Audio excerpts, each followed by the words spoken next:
देवेंद्र झाझड़िया, उनके नाम की घोषणा भी हो चुकी है। सर, सबसे पहले तो फर्स्ट इंडिया न्यूज की तरफ से बहुत बहुत बधाई आपको। धन्यवाद। क्या आपको संकेत मिले थे कि आपका नाम हो सकता है लिस्ट में शामिल? नहीं, मुझे कोई संकेत नहीं था और मैं तो इतना कहना चाहता हूँ कि मोदी है तो मुमकिन है। मोदी है तो मुमकिन है। अच्छा, क्योंकि उन्होंने बात कही तो ऐसे में मैं आपको ये मेडल्स और तस्वीर इनकी दिखा देती हूँ प्रधानमंत्री नरेंद्र मोदी के साथ। क्योंकि सर, मोदी जी का आपने जिक्र किया, उन्होंने कहा था, आपने उनसे कहा था मन की बात में कि मैं हैट्रिक मैंने लगानी चाहिए थी मेडल्स की और मैंने लगा दी। अब क्योंकि राजनीतिक पारी की एक तरह से शुरुआत आपकी होने जा रही है, क्या कुछ कहना चाहेंगे? मैं सबसे पहले माननीय प्रधानमंत्री नरेंद्र मोदी जी का बहुत बहुत आभार व्यक्त करता हूँ और विशेष तौर पे इतना कहना चाहूँगा कि जो इस देश में 5 से 7 करोड़ डिफरेंटली एबल लोग हैं, उन लोगों में आज एक खुशी का माहौल है। और मेरी नहीं राजनीतिक पारी शुरू हुई है, ये उन सभी डिफरेंटली लोग हैं उनकी शुरू हुई है। उनको एक प्रतिनिधित्व देने की कोशिश की गई है यहाँ पे, ये बहुत बड़ी बात है मेरे लिए। और मैं इतना कहना चाहता हूँ कि जो हमारा एक संकल्प है 2047 तक भारत विकसित बने, उस श्रेणी में माननीय प्रधानमंत्री जी काम कर रहे हैं, उनके साथ मिलकर के काम करूँगा, मुझे बहुत अच्छा लगेगा। अच्छा सर, अब प्राथमिकताएं आपकी क्या कुछ रहने वाली है? फोकस किस चीज पे सबसे ज्यादा रहने वाला है? मेरा इतना मानना है कि माननीय प्रधानमंत्री जी जो भी स्कीम लेके आते हैं उन्हें इम्प्लीमेंट करना है। अंतिम पायदान पे जो व्यक्ति है उनको हमें ऊपर उठाना है। मैं इतना प्रभावित हूँ उनकी कार्यशैली से। मैंने देखा है स्पोर्ट्स में जितना काम किया उन्होंने, आप कोविड के टाइम में देखते हो तो कितना काम किया। आज भी मुझे याद है न्यूयॉर्क टाइम्स की एक हेडलाइंस थी कोविड के टाइम में कि भारत दुनिया के लिए सबसे बड़ा खतरा है, और भारत दुनिया के लिए सबसे अच्छा साबित हुआ। कोरोना काल में हमने वैक्सीन हमने तैयार की और दुनिया को हमने वैक्सीन दी। तो ये बढ़ता हुआ भारत है, आने वाला कल है वो हमारा है।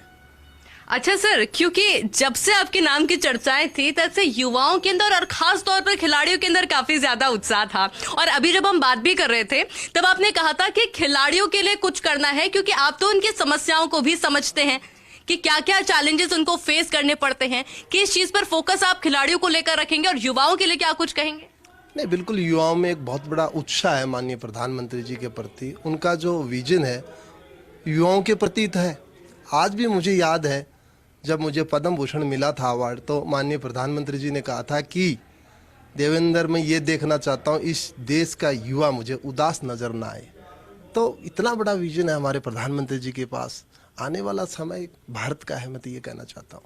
अच्छा, जब आपको पद्म भूषण मिला था, जब प्रधानमंत्री नरेंद्र मोदी खुद आपके पास में आए थे और आपको कांग्रेचुलेट किया था, उस सफर को एक बार याद करें देवेंद्र जी, शुरू से लेकर के अभी तक। और अब तो आपको एक नई जिम्मेदारी मिलने वाली है, आप एक तरह से ये समझिए।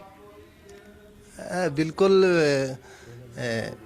मुझे न्यूज़ चैनल के माध्यम से ये समाचार मिला है अभी अभी, और मैं तो इतना कहना चाहता हूँ कि मेरा जो 22 साल का इंटरनेशनल कैरियर है, मैंने देश के लिए ढेरों मेडल जीते हैं, जिसमें 3 पैरालंपिक मेडल रहे हैं। बस मुझे तो मेरे देश के लिए काम करना है। अच्छा देवेंद्र जी, मुझे मालूम है आप अपनी फैमिली के साथ में सेलिब्रेट करना चाहते हैं, सब आपके इंतजार कर रहे हैं, पर एक आखिरी सवाल मेरा आपसे रहेगा और वो ये रहेगा कि आपको याद है कि जब लोकसभा के अंदर आपको बुलाया गया था, उस टाइम आपने हेल्थ और डाइट प्लान साझा कर रहे थे, तब आपने सोचा था ये चीज कि लोकसभा की सूची में आपका नाम होगा? नहीं, मैंने मेरी लाइफ में कभी सोचा ही नहीं था ये। और मैं तो इतना कहना चाहता हूँ कि बस जो लोकसभा में उस टाइम में गए थे हम, तो था कि लगातार मंथन का दौर जारी रहेगा और बाकी जो बची हुई सीटें जल्द से जल्द बीजेपी ऐलान करेगी कैंडिडेट का, क्योंकि आम जनता भी जानना चाहेगी कि उनका जनप्रतिनिधि कौन है जो लोकसभा चुनाव में बीजेपी का प्रतिनिधित्व करेगा। और ऐसे में उम्मीदवारों को भी वक्त मिलता है आम जन तक पहुंच बनाने का भी, लेकिन बेहद अहम है। विदिशा से शिवराज सिंह चौहान, देखिए लगातार फर्स्ट इंडिया टीवी स्क्रीन पर आपको नाम दिखा रहा है और जैसा कि हमने कहा था शुरुआत है इस सूची की होगी प्रधानमंत्री नरेंद्र मोदी से। एक बार फिर से वाराणसी से पीएम मोदी चुनाव लड़ेंगे, कोटा बूंदी से ओम बिरला, ये नाम भी एकदम तय था। नॉर्थ ईस्ट दिल्ली से मनोज तिवारी का नाम है, तो वहीं नई दिल्ली से बांसुरी स्वराज जो कि सुषमा स्वराज की पुत्री है, उन्हें कैंडिडेट बनाया गया है। इसके अलावा दक्षिण दिल्ली से रमेश बिधूड़ी, यहाँ पर चुनावी मैदान में है। तो बांसवाड़ा डूंगरपुर से महेंद्रजीत सिंह मालवीय अब तक कांग्रेस के कैंडिडेट के तौर पर नजर आते थे, लेकिन अब बीजेपी में शामिल हुए और इसके साथ ही लोकसभा का बांसवाड़ा सीट से कैंडिडेट भी उन्हें बनाया गया। अलवर से भूपेंद्र यादव है इस बार।